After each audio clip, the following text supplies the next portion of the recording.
reapers had been harvested.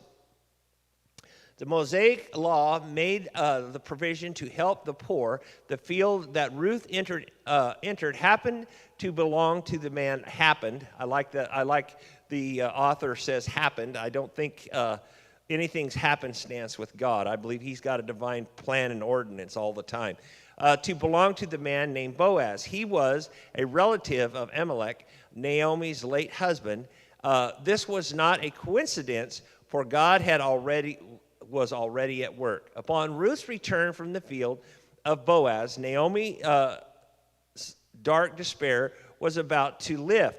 Ruth brought home about a bushel of threshed grain. So that means that she not only picked up the stalks of grain, but she was actually able to thresh the grain, which means she took the grain out of the stems and got rid of the chaff and went through the whole process.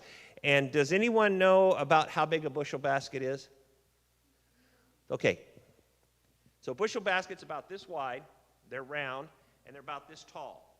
When I was a kid, you ran into bushel baskets on a regular basis. I actually cleaned up a property recently, and I did find a bushel basket. They were usually a little bigger around. Yeah, about the size of, the big blue plastic totes that they have that you can buy that have the rope handles. It's a little smaller than that, but that's really close to a bushel. In fact, a bushel is actually a measurement. Rice is weighed in 100-pound sacks because that's what it was put into originally when the process was done. Wheat, however, because it originally was put in bushel baskets, it's still by the bushel. Whenever there's a reference to, if you were to read the commodities market, it would make reference to how much a bushel basket of wheat is worth. And so you stop and think, that was quite a bit of grain that she was able to find. Sister Marie, did you have something to say?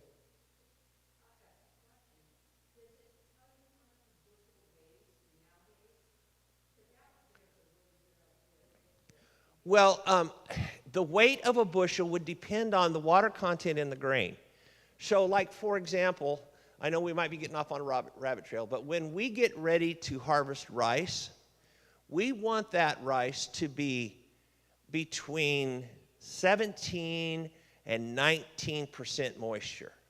And the reason is because if it's too wet, it costs us more to dry it, and if it's too dry, the rice will break up and not be whole kernels, because the quality of the grain also dictates your price. And so you don't want it to break up in little pieces, because then it's not worth as much. And you don't want it to cost you too much to dry it. So you want to harvest it. And the harvesters today, the big combines that you see, they literally have a moisture meter on them. And when they're harvesting, they know what the moisture content of the grain is. And if it's too high, then they will stop.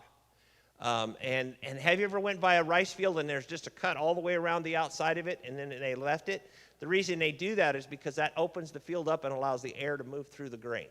So the answer to your question, the weight is not set, it's the amount. Okay? So because if it was wet grain, it would weigh more, and if it was dry grain, it would weigh less. Okay. Let's see. Not sure where I was. Well, are we right there at the top of page 59 on the right-hand side upon Ruth's return from the field? Yeah, I believe that's where we were.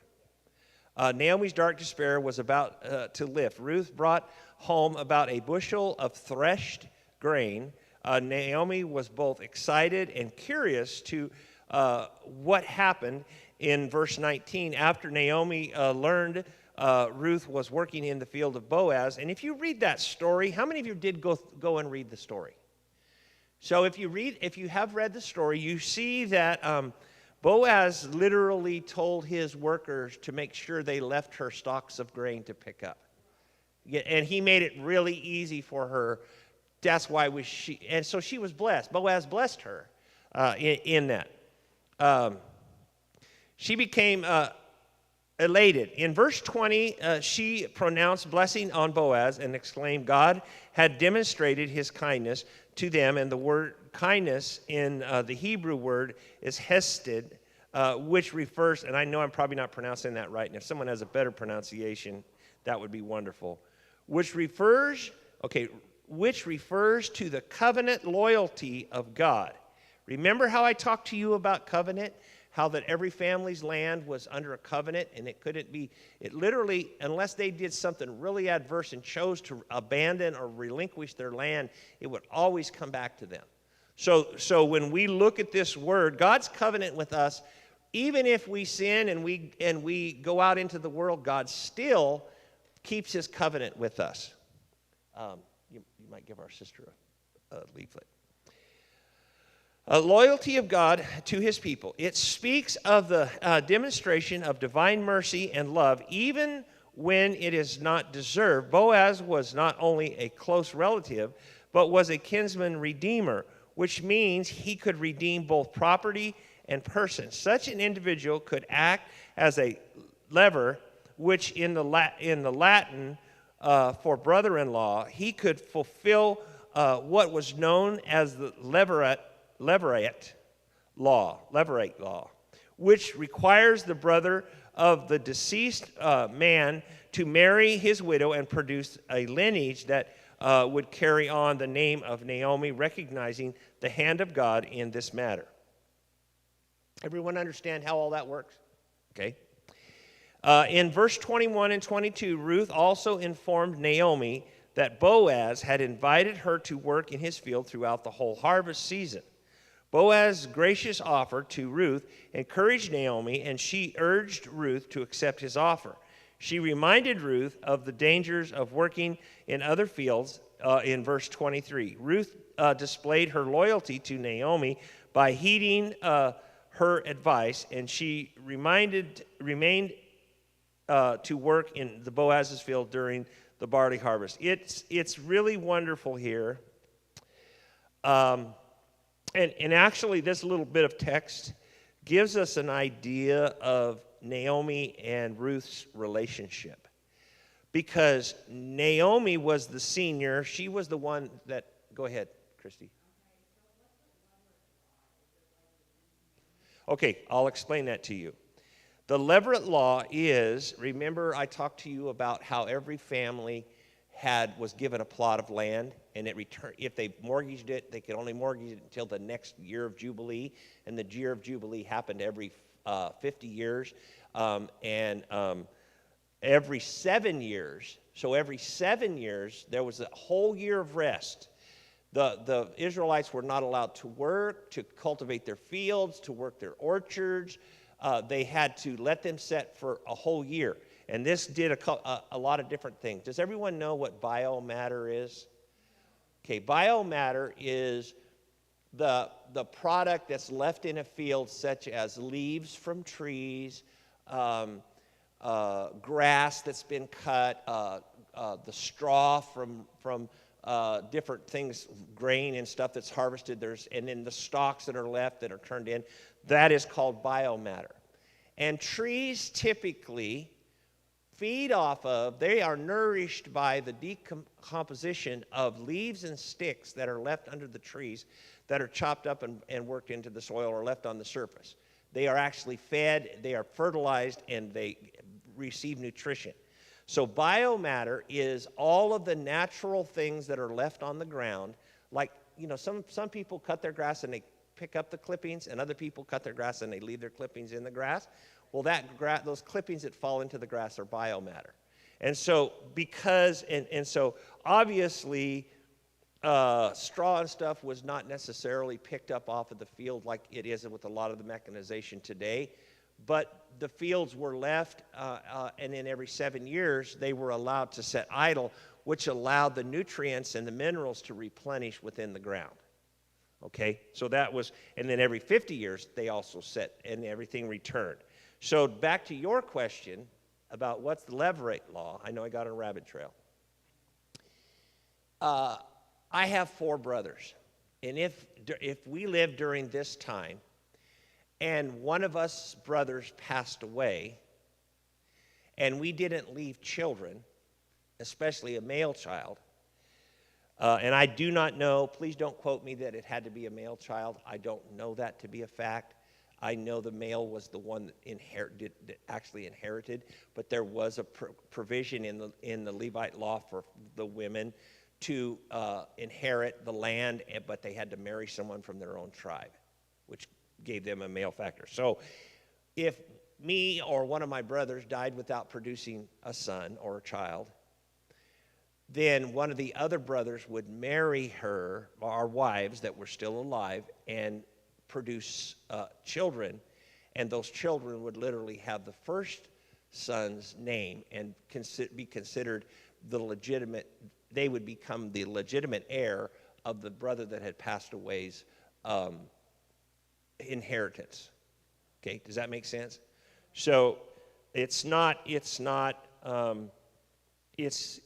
you know, there were provisions in the Levitical law that individuals couldn't, like for example, a man couldn't have sexual relations with a mother and a daughter, or he couldn't have them with any of his father's relatives, but that was like recreational encounters. Does that make sense to everyone?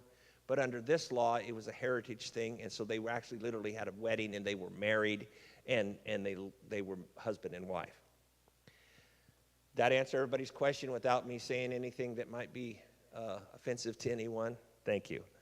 Boaz's gracious offer to Ruth encouraged Naomi, and she urged Ruth to accept his offer. She reminded Ruth of the dangers of working in other fields. Now, what I started to say was it was wonderful how that Naomi took the time to explain to Ruth that she was only thinking about her personal welfare. In other words, a good parent will always, and God's this way, when God gives us a reason why we shouldn't have something in our life, he shows us why. And Naomi, being the good mother that she was to Ruth, she showed her that this is why. Now, I'm sure that Ruth understood all of that. I think she was a pretty savvy gal.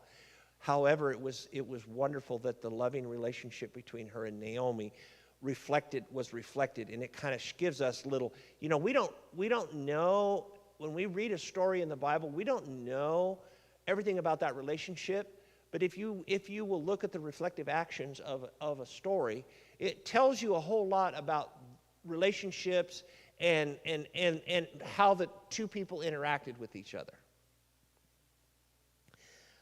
Ruth displayed her loyalty to Naomi by heeding the advice, and she remained to work in Boaz's field during the barley harvest. Now, I think when I read this story, and some of you that's read the story, correct me, I think they made mention of a corn harvest. I could have maybe the beg your pardon? So, but where I'm going with this is there could have been multiple harvests that happened. So maybe there was, because oats come off quicker than barley, and barley comes off quicker than some of the other things, and then corn comes off quicker than anything else. You can actually, if you have a garden, you can plant corn sometimes in California 3 times and as much as 4 times if you get it in early enough, because it matures quicker. And so a lot of people will, when they plant corn, so that if they want corn the whole season, they'll plant their corn far apart, and it'll sprout up, and then they'll wait a few weeks, and they'll plant another one, and then that corn is continually producing all summer long. So there are some crops. So we probably seen through this, you know, some people think, well, and maybe it did happen immediately. Maybe it was just that harvest, and then they ended up marrying, and this story came to an end. I kind of think that maybe there were multiple harvests that took place, but I could be totally wrong. Questions for application. Describe a time when you realized a coincidence was actually an act of God's providence. Sister Connie, do you have something? Oh, Arthur's been talking to me this week. Yeah, he's not nice either. No, he's telling bad stories. They linger. When I became a special needs bus driver, I felt God put me in that job to help families in need of love and kindness. I tried to show God's love to all of them. And then the second part of that was Ruth's story demonstrates that acts of kindness, loyalty, hard work, and faith may not bring immediate rewards, but can lead to unexpected blessings. You got something now? No, we don't. Sister Christy? And when you and Mr. Ryer are done, pass it to Sister Nancy. Okay. Last year, when we gave gifts to all our neighbors, a mystery small box of chocolate showed up on our steps. I asked our neighbors, they said no. So it was a blessing the Lord had given me. Okay, so I'm reading my footnotes of my Bible, and it says, though Ruth may not have been always recognized God's guidance, he had been for every step of the way with her. She went to glean and just happened up on the fully owned bees, whatever that is. Boaz, yeah. A mere coincidence. Pass it back. Are you got something, Soraya? Okay. It's there was a time when my car, the tire went flat, and it was at a place where there was a man who was able to fix the tire for me, which if I didn't get stuck, so God put me in a spot. Well, there's an old gentleman. We have breakfast with Mama every Saturday morning, and there's an old gentleman that when I was a young man, I lived in Palermo, and he lived across the creek from me, and I actually went to school with his son. And I don't know how old he is now, but I would guess that he's really rapidly approaching 90 if he isn't that old, and he still drives. And he has an old 1963 Ford truck. And it's the era truck that they put square beds on a round cab truck. He's kind of an afterthought. Well, one morning we were going to breakfast, and I looked over there, and there was Mr. Kilgore in his truck, pulled off the side of the road, and smoke just coming out from underneath of the hood. Well, he don't walk real good. He don't, And I said, oh, there's Mr. Kilgore. He broke down. Susan said, should we go back? And I go, yeah, we better.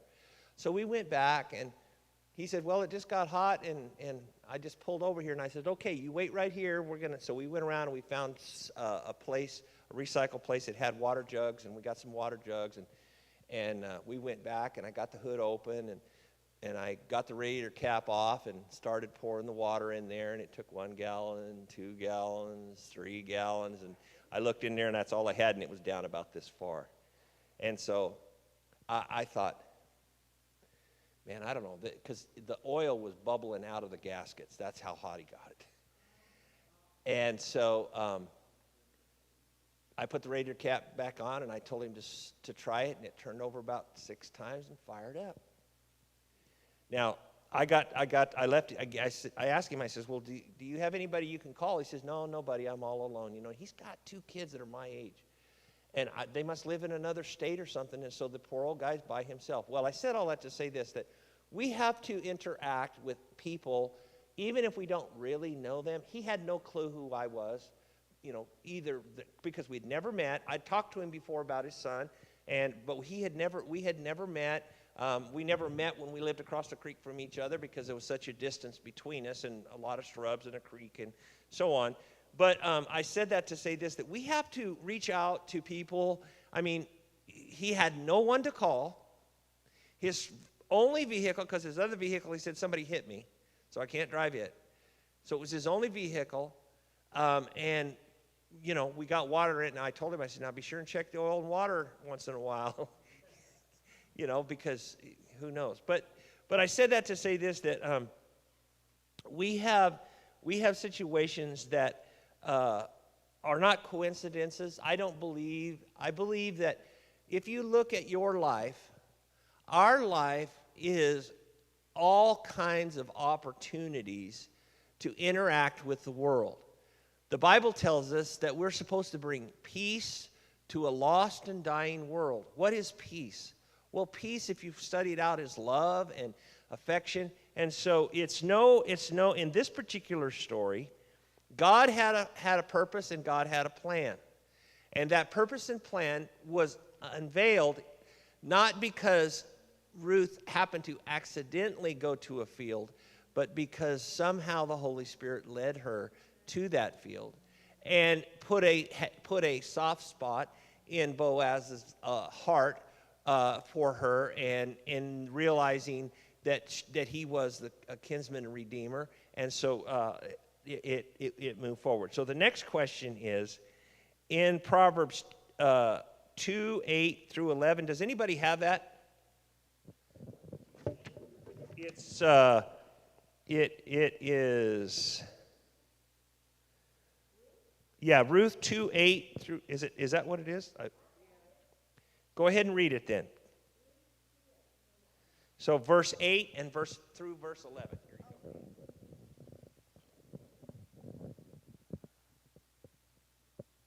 So Boaz said to Ruth, "My daughter, listen to me.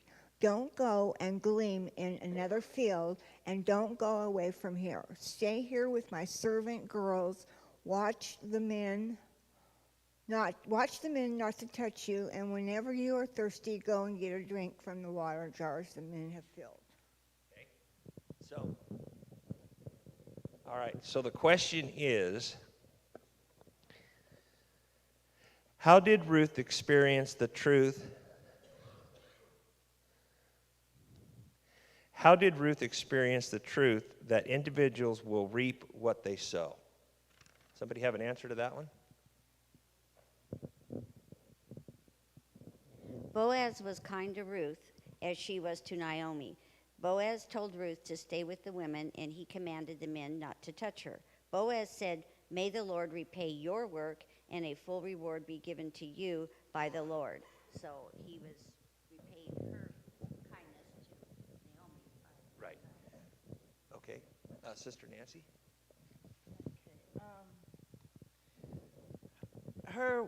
The workers, when she first went into Boaz's field, the workers had noticed that she had been kind to Naomi, I think. Yes. So that helped her get in there. Right. Christine? Okay, put your eyes on the field, they will reap and go after them. Ruth experienced the truth of reaping what you sow by Ruth being so caring and nice to Naomi, and it all came back to her with Boaz being nice to her. Oh. No, I don't have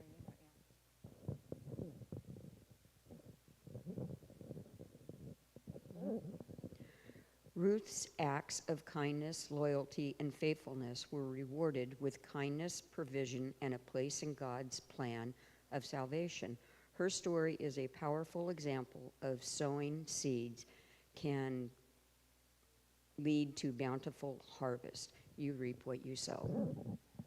Okay, so how many, in kind of a reaction to this question, how many of you believe that you have the ability to set the mood or to set the how a relationship with someone is going to go? I mean, how many of you believe that? So let's just say, for example, if you are an individual that's compassionate and understanding, and when you interact with someone, you're looking for ways to be compassionate and understanding with them, then they most generally will return that. Now, there are some times that individuals are dealing with their own demons. Does everyone understand that term? They're dealing with in other words, they're dealing with their own problems. And your kindness can become what's the right word? Your kindness can actually become a threat to them. In other words, I shared this example with I think with this class before. I did a job for two ladies that were of an alternative lifestyle, and one of the ladies, that was the female of the two was very kind and gentle towards me. The one that was the male was very gruff and offset. And when we got done, I got the job. And when we got done with the agreement on the job, the one that had been gruff to me says, "Well, I guess you're just one of those guys that smiles all the time." And I go, "Yeah, pretty much." I mean, I didn't change, who I was to, and I hope that that both of those ladies will at some point realize that they actually confronted the Holy Spirit. That was what they were seeing. They weren't seeing Jace. Because, I mean, let's be honest with ourselves. How many of you are naturally kind and understanding? I'm not. It's a gift that God bestows upon us through the move of the Holy Spirit. God makes us conform. And so when we look at this particular situation and other situations, we realize that you're going to have situations where people are going to rail against you. Now, if you are in a continuous interaction with someone that is combative towards you, then you are civil, you are understanding in the situation as you possibly can, and you never return evil for evil. You always return good for evil. Why is that? Because if you return evil, even unto your enemies, what does Jesus tell us about our enemies? He said, love those that despitefully use you. But then there's another scripture, and it says, for you not to cast your pearls before the swine. Now, does everyone know how the Levitical law refers to a pig? Okay, a pig is so unclean and so bad and such an awful scavenger that you're not even supposed to touch them. So if there's someone that's interacting in your life and they are so bad that you can't even come close to touching them, you don't necessarily not interact with that individual, but you don't allow yourself to be put into a situation where they can use the blessings and the joy of God against you. Like, for example, how many of you have ever said, well, Christian's not supposed to act that way? Have you ever had that happen to you? Where you're interacting and all of a sudden they take what you're doing, and, maybe you are standoffish and they say, well, Christian's not supposed to act that way. Yes, they are. Because the Bible tells us not to cast our pearls before the swine. But the devil will accuse you. Whenever someone accuses you like that, that is the devil accusing you. It's not that person. It's not anything other than the devil, because the devil's the only one that accuses us. Okay. Anybody have a comment or question before we move on with the rest of our lesson? The advice of Naomi. Naomi surmised that the favor Boaz had bestowed on Ruth signaled he might be inclined to marry her. Therefore, after the harvest, Naomi advised Ruth to seek his hand in marriage. It seems Naomi had moved beyond her bitter grief and taken on the joy of being a matchmaker for her daughter-in-law. Now, I want to say something here. I believe that Ruth's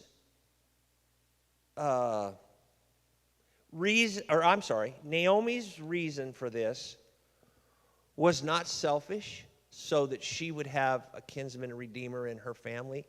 I believe it was because she had such a loving relationship with Ruth. She wanted Ruth to be happy and have a full life. I believe that with all my heart, that there wasn't an underlying agenda there.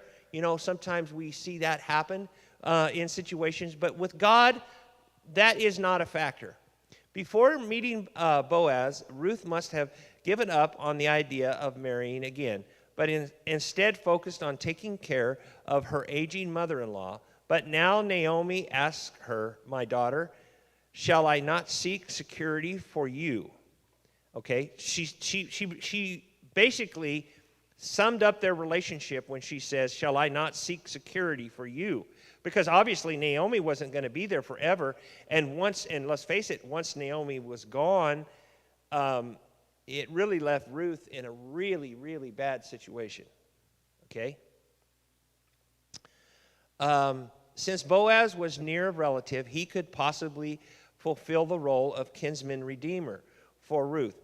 Therefore, Naomi advised Ruth to return to his field that evening to the threshing floor, and the floor was a hard, flat, raised area on the hill or platform where the grain was beaten out of the stalks or was trodden on by the oxen, and then the grain was winnowed by casting it into the air, and the wind would blow away the chaff. The grain would then be removed and stored or sold.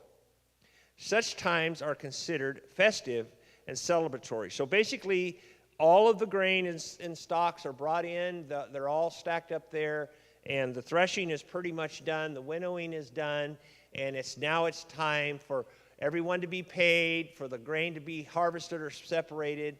And so it was kind of a festive time. It was a time of celebration. Naomi knew Boaz would be in the midst of such festivities that night and would sleep near his grain. Obviously, he's going to keep watch over it so that something doesn't happen to it. Naomi advised Ruth to prepare herself and return that evening to the festivities. She was to dress in a way that she would not be recognized. She was also noted where Boaz would retire for the evening. Ruth was to go uncover his feet and lie down. This uncovering of the feet was not inappropriate, but a ceremonial act that was completely proper. Boaz would understand the significance of this act. Ruth responded by obeying exactly what Naomi advised her to do. The next morning, Ruth returned to Naomi with a large bundle of barley. And if you recall in the story, if you read the story, that Boaz told her to give him her scarf, and he filled her scarf full of grain and sent her home with that grain. Naomi knew then that Boaz would take the necessary legal steps to make Ruth his bride.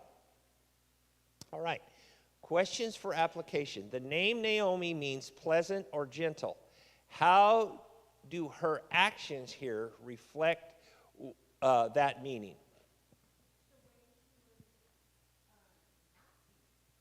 Okay.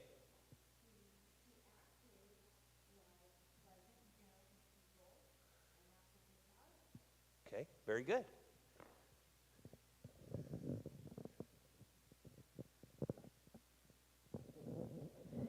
She is portrayed as kind, compassionate, and wise, willing to put others above herself and her own needs. Okay. Mr. Connie, did you have something? I see you got writing on that card. So Yes. that's a good sign. Naomi wished to seek security for Ruth, so she advised her to return to Boaz's field and lie down by his feet. Naomi cared only that her daughter-in-law would go forward in her life and once again be happy by getting close to Boaz. Okay.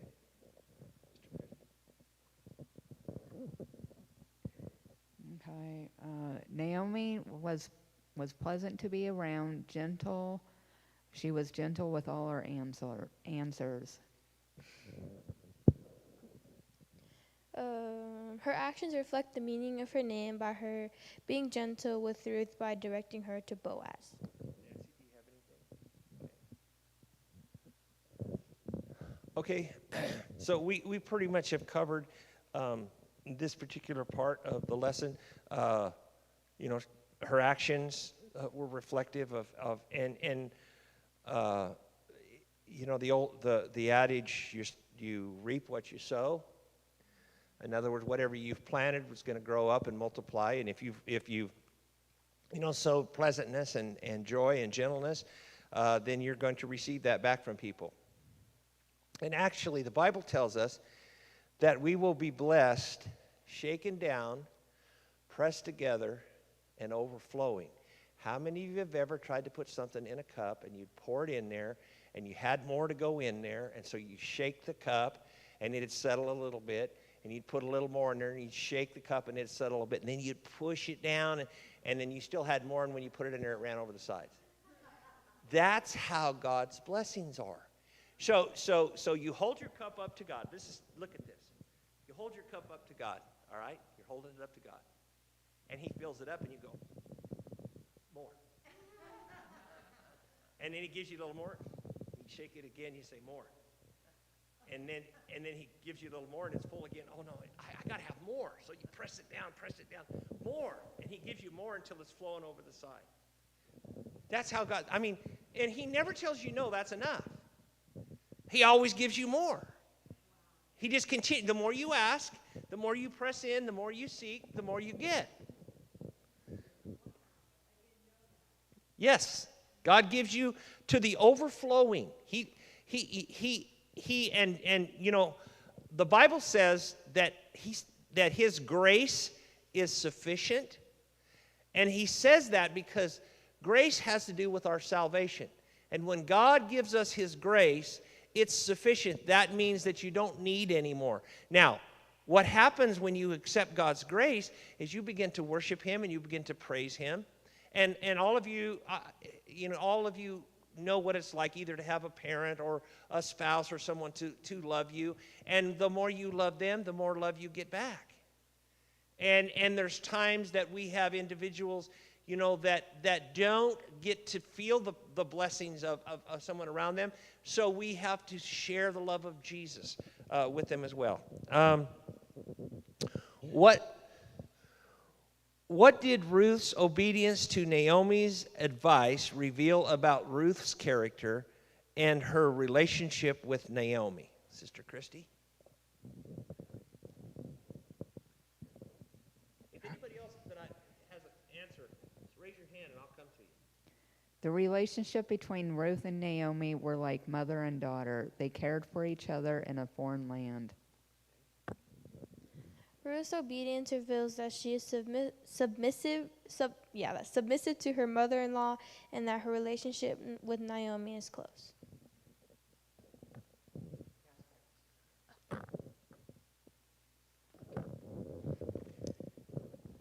Naomi was asking Ruth to do things that were making Ruth really vulnerable, you know, uncovering his feet, and he was being put in a very vulnerable spot. Yes, and that, you know, so the fact is that she trusted her mother's advice enough to actually do that, you know, I think shows a lot. Get out of her comfort zone. Yes. How many do you like rejection? No.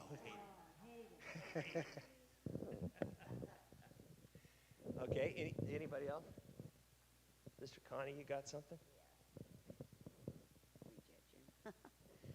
Naomi may have given up on herself, but she found joy in being a matchmaker to Ruth and Boaz. Ruth focused only on taking care of Naomi. Ruth trusted and loved Naomi enough to follow her instructions and advice and obey exactly what Naomi told her to do where Boaz was concerned. I encourage each one of you. In fact, I'm going to challenge you to tell me about it next week. Go and read what Boaz's response to Ruth was when she uncovered his feet and laid down there beside him. The relationship between Ruth and Naomi is one of the most beautiful examples of love and loyalty in the Bible. Ruth's obedience to Naomi is a testament to the strength of their bond and the depth of her character. Okay. All right. Sister Connie, would you like to read the last part of our text for this last week? Yes. And read it in the New King James Version. Yep, that would be cool. So, where did we end up? I think we're right here. Number 414? Yes. Okay. Then the women said to Naomi, "Blessed be the Lord who has not left you this day without a close relative, and may his name be famous in Israel. And may he be to you a restorer of life and a nourisher of your old age. For your daughter-in-law, who loves you, who is better to you than 7 sons, has borne him." Then Naomi took the child and laid him on her bosom and became a nurse to him. Okay. Aw. Okay, I'm going to go ahead and read response to the word. I just wanted to save myself one getting up spot. We're on page 60, top right-hand side, just before God remembers Naomi. Both Ruth and Boaz acted honorably during the time of moral relativism. When all was said and done, their reputable characters remained intact. Someone once said, if we will guard our character, God will guard our reputation. This was true of both Ruth and Boaz. Now, as far as we know, no one knew or seen the interaction between Ruth and Boaz. Now, it wasn't because they were sneaking, it was just that they were discreet and they were honorable. And that's why that their reputation was kept intact. We live in a time that mirrors the time of the judges, a time when everyone does what is right in their own eyes. The idea of an unchanging standard of right and wrong has all but disappeared in secular culture. Yet God commands us to live according to his unchanging standard of his word. And I will tell you that I believe that we are in a time of revival when all of the standards of our society has changed. And I don't know how many of you actually watch the news. I, unfortunately, am one of those guys that like to spend about an hour to 2 hours in the evening watching Newsmax when I get home and have a little snack and watch it. And the whole world is changing, not just America. The whole world is changing, and that revival is extending around the world and around the globe. Okay, number 3, God remembers Naomi. Naomi is blessed. Boaz and Ruth were married and bore a son. The women of the city rejoiced with them and Naomi. The child was named Obed, which means worshiper. There was a special relationship between this child and his grandmother, Naomi. Took the child as her own. Now, I want you to look at something here. By lineage, Naomi was his grandmother because of the promise of God. By actual blood kin, he was not. And so isn't it wonderful how that God creates a family, creates a heritage, creates a promise, and creates a place for our obedience to be honored. Now think about that. You say, well, like I kind of have a quandary that my son's son has never married. He's still young, so he can. But I have a little quandary. Well, if he doesn't marry, then the male gene that came from me and my father will not be carried on. And when I look at that, it's a little worrisome. But God spoke to me about the other wonderful grandsons that he's given me that are not from my son, but from my daughter, that blessing still carries on. And so when we look at all of this, let's realize something, that God, in spite of maybe the legalistic agenda of the world, has blessed us with an eternity blessing that will carry us on. For Naomi in her old age, the people called for his name to be blessed in all Israel. His name was blessed along with the reputation of this blessed family. The people celebrated Ruth's devotion to Naomi and to the God of Israel. They claimed Ruth had been more valuable to Naomi than 7 sons would have been. This number speaks of God's perfect work, and certainly this child was the product of God's perfect work. Naomi was restored to motherhood. Ruth, who had been barren in her previous marriage, was now blessed with motherhood. This blessing also embraced the idea that Naomi would become a matriarch of the respected family in Israel. Thus, Naomi, the empty one, was embittered, and embittered one became laden by the people, the mighty blessed by God. God completely turned around Ruth and Naomi's circumstances. How does this narrative inspire your trust in God? Sister Connie?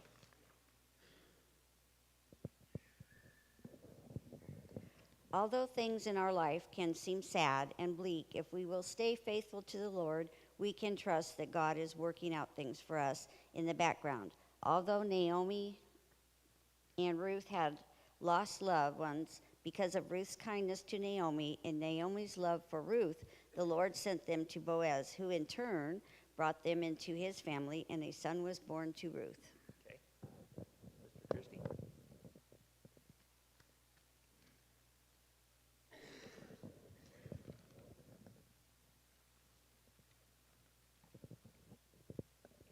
This inspires me to trust God because God never forgets us and can use of what the enemy meant for evil, God can turn it for good for those who keep their eyes and trust on him.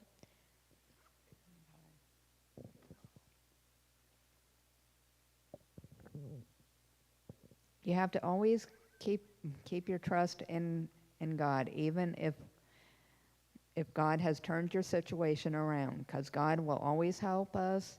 He will never leave us or forsake us. Okay. Sister Nancy, do you have anything? They said it all.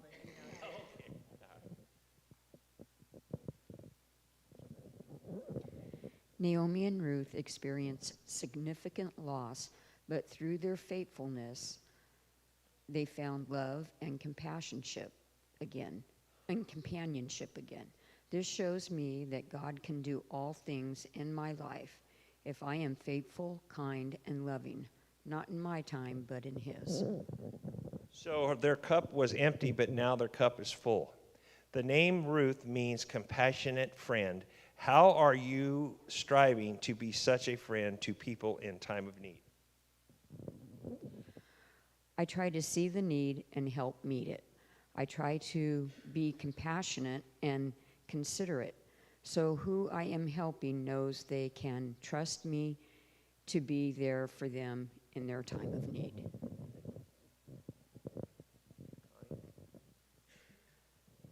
I listen to friends and try to be there and do little things that will be helpful and bring them joy in their times of need.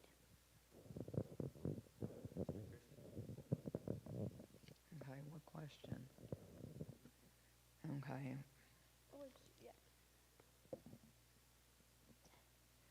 I try to be there for all in need, even if it's just to listen, help someone in a time of need, prayer, encourage them. I'm striving to be a good friend by always being there for my friends and praying with them early in the morning before school. Do you have anything? No, I'm good. Sister Nancy, you got that? I guess we could recognize a need, look and see if you see somebody has something that needs to be done, or if they happen to mention, Right. and just listen to them if they have a problem. Amen. Sometimes just listening.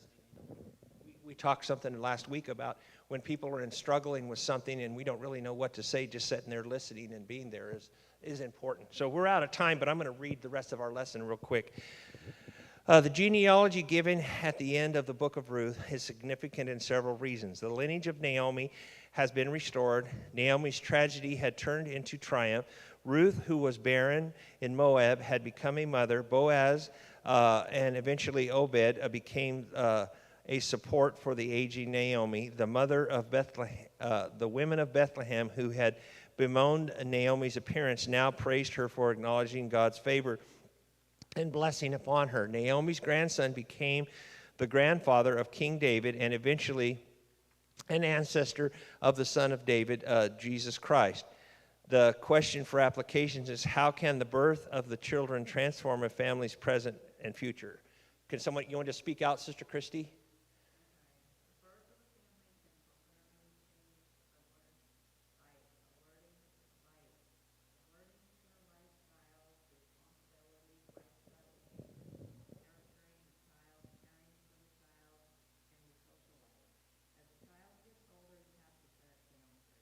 Okay, Sister Soraya.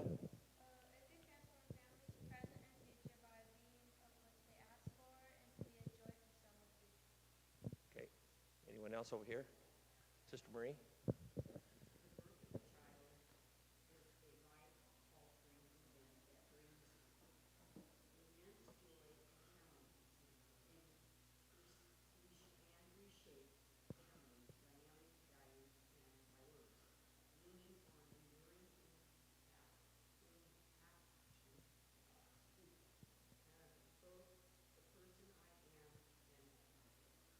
Sister Connie?